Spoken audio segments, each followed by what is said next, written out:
নমস্কাৰ প্ৰিয় দৰ্শক মেডিবাৰ্তাত মই বিশ্বৰঞ্জন হাসলতে প্ৰতি শনিবাৰে আহো মেডিবাৰ্তা লাইভ কিন্তু যোৱা শনিবাৰ কি হল আমাৰ এটা যান্ত্ৰিক বিজুতি বুলি ক'ব লাগিব টেকনিক্যাল প্ৰবলেম বুলি ক'ব লাগিব টেকনিক্যাল প্ৰবলেমৰ কাৰণে আমাৰ ভয়েসটো মিউট হৈ থাকিল ভয়েসটো নাহিলে আৰু সেই কাৰণে আজি সেই লাইভটোকে পুনৰাই কৰিবলৈ আহিছো দুবাৰ মান কৰিবলৈ ট্ৰাই কৰিলো কিন্তু একেটাই পৰিস্থিতি হল ভয়েসটো মিউট হৈ থাকিলে প্ৰথমে আপোনালোকক ইংৰাজী নৱবৰ্ষৰ আন্তৰিক অভিনন্দন জ্ঞাপন কৰিছো সকলোৰে বছৰটো ভালেৰে আৰম্ভ হওক আৰু ভালকৈ শেষ হওক তাৰে কামনা কৰিছো আৰু আজিৰ এই লাইভটো আৰম্ভ কৰিব লৈছো পাৰ্কিনসন ৰিহেবিলিটেশন কেনেকৈ পাৰ্কিনসন ৰিহেবিলিট কৰা হয় সেই সম্পৰ্কে কিছু কথা পাতিবলৈ আহিছো যে পাৰ্কিনসন কি আসলতে আপোনালোকে জানেই যে পাৰ্কিনসন কি ইয়াৰ কেনেকৈ আৰম্ভ হয় কি হয় কেতিয়া হয় এই সম্পৰ্কে আপোনালোকক কিছু কথা জনাম পাৰ্কিনসন এটা হৈছে নিউৰলজিক্যাল ডিসঅৰ্ডাৰ যেটো ডিজেনাৰেটিভ ডিসঅৰ্ডাৰ হয় নিউৰলজিক্যাল ডিজেনাৰেটিভ ডিসঅৰ্ডাৰ বুলি কয় ই প্ৰগ্ৰেছিভ হয় ক্ৰনিক প্ৰগ্ৰেসিভ তাৰ মানে বহু দিনৰ পৰা আৰম্ভ হয় লাহে লাহে আগবাঢ়ি গৈ থাকে এটো সেই কাৰণে কোৱা হয় ক্ৰনিক প্ৰগ্ৰেসিভ গতিকে পাৰ্কিনসনটো আসলতে কি নিউৰলজিক্যাল প্ৰবলেম বুলি গম পাইছো এটো অৰ্থপেডিক্যাল নহয় নিউৰলজিক্যালে হয় গম পাইছো যে কি হয় যদি পাৰ্কিনসন হয় আপুনি কেনেকৈ গম পাব যে মানুহজনৰ পাৰ্কিনসন জাতীয় কিবা বেমাৰ হৈছে কি হ'ব মানুহজনৰ বেডিকাইনেচিয়া হ'ব বেডিকাইনেচিয়া কি জানেনে স্লো মুভমেন্ট লাহে লাহে মুভমেন্ট হ'ব তোৰ মাসল বিলাকে কাম নকৰা হ'ব হাতটো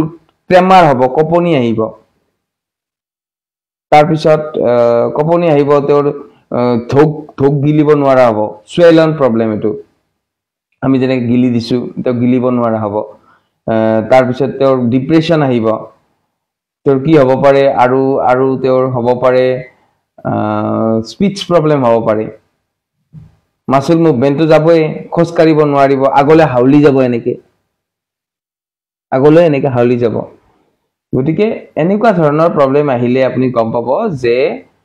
পাৰ্কিনসন ডিজিজ হ'ব পাৰে গতিকে আপুনি সাৱধান হোৱা দৰকাৰ কাৰণ পাৰ্কিনসন ডিজিজটো ট্ৰিটমেন্ট বৰ্তমানলৈকে ভ্যালিড ট্ৰিটমেন্ট নাই কিউৰ কৰিব নোৱাৰি তাৰ কাৰণে আপুনি ভয় খাব নালাগে কিউৰ কৰিব নোৱাৰি মানে ভয় নহয় প্ৰিভেনশন ইজ বেটাৰ দেন কিউৰ সেই কাৰণে আপুনি প্ৰিভেন্ট কৰি ৰাখিব লাগিব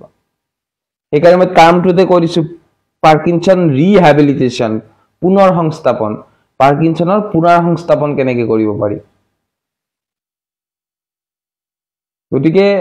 পাৰ্কিনসন যদি হয় এটো এইকিটা গম পালে যে এনেকুৱা হলে হ'ব পাৰে যে পাৰ্কিনসন কি হয় কেতিয়া কেনেকৈ হ'ব পাৰে পাৰ্কিনসন হলে আমি এটা কষ্ট হৈছে কি পাৰ্কিনসন ডোপামিনৰ অভাৱত হয় ডোপামিন এটা ব্ৰেইনৰ কেমিক্যাল ব্ৰেইনত ৰিলিজ হোৱা এটা কেমিক্যাল সেই কেমিক্যালটো অভাৱ হলে পাৰ্কিনসন হ'ব পাৰে এই কেমিক্যালটো কাম কি কৰে আমাৰ নিউৰন বিলাক যে থাকে যিবিলাক নাৰ্ভ সেল নিউৰন সেই নিউৰন বিলাকৰ মাজত এটা কানেক্টিভিটি তৈয়াৰ কৰাৰ কাৰণে ডোপামিনে আগভাগ লয় আৰু কানেক্টিভিটিটো তৈয়াৰ হোৱাৰ পাছত আমাৰ মাসল বিলাক মুভমেন্ট হয় ডোপামিনে যদি কাম কৰে ডোপামিন যদি ওলাই ডোপামিনে যদি কানেক্টিভিটি তাৰ মানে ৰাস্তা এটা তৈয়াৰ কৰে ডোপামিনে যদি ৰাস্তাটো বনাই দিয়ে তেতিয়ালে আমাৰ কি হ'ব মাসল বিলাকে কাম কৰি থাকিব গতিকে ব্ৰেইনৰ আৰু নাৰ্ভৰ মাজেৰে যেটো মাসললৈ আহা ইনফৰমেশন সেই ইনফৰমেশনখিনি ডোপামিনৰ দ্বাৰা ট্ৰান্সমিট হয় সেই কাৰণে তাক ডোপামিনক নিউৰোট্ৰান্সমিটাৰ বুলি কোৱা হয় আৰু নিউৰোট্ৰান্সমিটাৰটো যেতিয়া অভাৱ হয় তেতিয়া আমাৰ মাসলে কাম নকৰে ব্ৰেইনত আমাৰ ডোপামিন কমি যোৱাৰ লগে লগে আমি খোজ কাঢ়িব নোৱাৰা হও আগৰলৈ হাউলি যাও আমি স্লো মুভমেন্ট হৈ যাও মাসলৰ পাৱাৰ কমি যায় মাসল মুভমেন্ট স্লো হৈ যায় গম পাইছে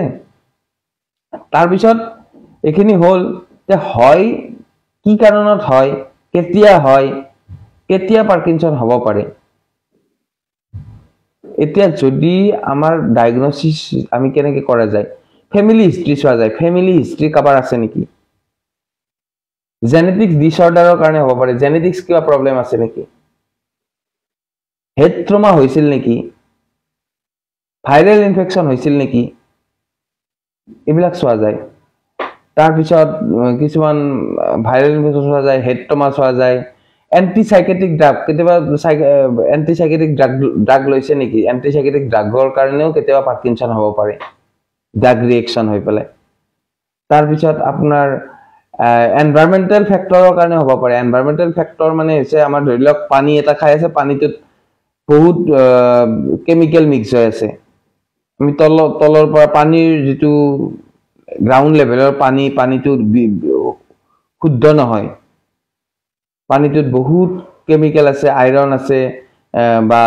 বা আমাৰ ওচৰৰ কিবা এটা কোম্পানীয়ে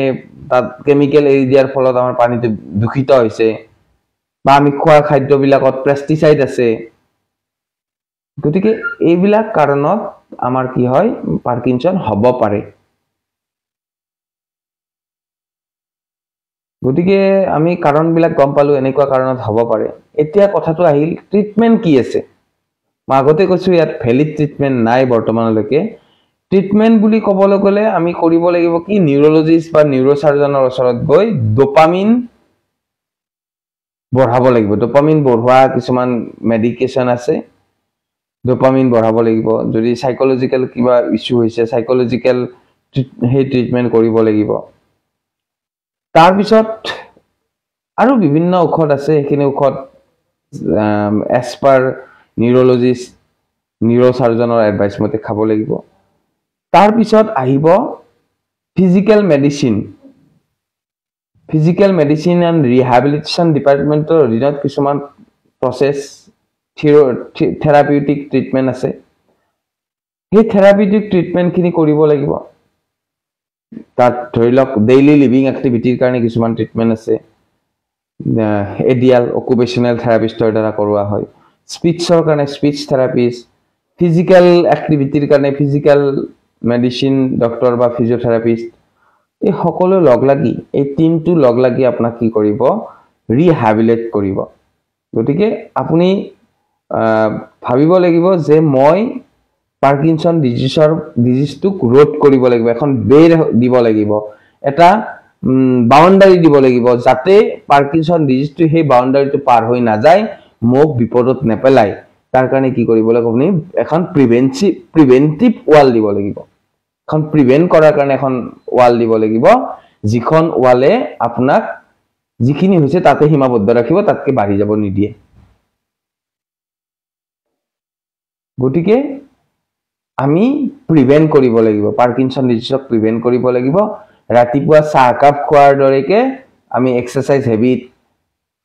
বাকি আমাৰ ডেইলি লিভিং এক্টিভিটি এই গটেখিনি আমি সমাপন কৰিব লাগিব তেতিয়াই আপুনি পাৰ্কিনসন ডিজিজক ৰোধ কৰিব পাৰিব আৰু সাইকোলজিক্যাল যেতিয়া আপুনি এনেকুৱা হৈ থাকিব আপোনাৰ মেন্টাল ডিস্টাৰবেন্স আহিব গতিকে এনেকুৱা ক্ষেত্ৰত আপুনি পজিটিভ থিংকিং পজিটিভ হ'ব লাগিব নেগেটিভ নহয় যে মই কিয় নোৱাৰিম মই এই বেমাৰটোক প্ৰিভেন্ট কৰিব কিয় নোৱাৰিম এনেকৈ ভাবিব লাগিব আপুনি মোৰ এই বেমাৰটো হ'ল মোৰ আপুনি দুখত ভাগি পৰিব নোৱাৰে যে নেগেটিভ থিংকিং কৰিব নালাগে হ'ল আৰু মই গলো আৰু মোৰ বেমাৰটো শেষ এই বেমাৰটোৱে মোক শেষ কৰি দিলে এনেকুৱা ধৰণৰ নেগেটিভ থটস বিলাক এৰিব লাগিব আৰু পজিটিভ থটসেৰে আপুনি কি কৰিব লাগিব আপোনাৰ সেই পাৰ্কিনসন ডিজিজটো বাধা দিব লাগিব গতিকে এই চেগতে পুনৰবাৰ নৱবৰ্ষৰ আন্তৰিক অভিনন্দন জ্ঞাপন কৰিছো আৰু পাৰ্কিনসন সম্বন্ধে আজি ইমানতে সমাপ্ত কৰিছো পুনৰ লগ পাম আপোনালোকক অহা সপ্তাহত অৰ্থাৎ অহা শনিবাৰে পুনৰ লগ পাম ধন্যবাদ